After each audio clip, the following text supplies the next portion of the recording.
Where is my train অ্যাপটা আজকে আমাকে বড়সড় বিপদে ফেললো। কেন তোমাদেরকে বলি, মেমারি থেকে বর্ধমান যাওয়ার উদ্দেশ্যে বেরোলাম বাড়ি থেকে। যাবো আমি আমার মামি আর বুনিকে আনতে। প্রতিবারের মতো অ্যাপ থেকে দেখে আসি যে ট্রেন কটায় আছে, কোথায় আছে। এবারও তাই এলাম, বাট স্টেশনে এসে জানতে পারলাম যে ট্রেন আসবে না। ওদিকে বর্ধমানে বুনি আর মামি এসে বসে আছি লাগেজ নিয়ে। প্রচন্ডই ওদের প্রবলেম হবে আসতে। ভাবলাম কি যে করব, ট্রেনে উঠে গেছে, বাট নামিয়ে নেওয়ার সময় নামিয়ে নেবো।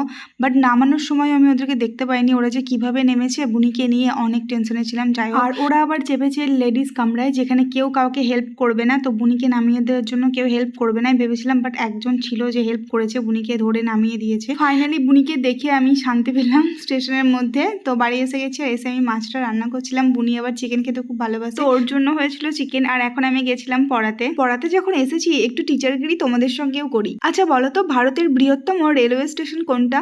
কমেন্টে জানিও কিন্তু। আর তোমরা কারা কারা এরকম অ্যাপ ইউজ করে সমস্যায় পড়ো আমাকে কিন্তু কমেন্টে জানাতে ভুলো না। বাই।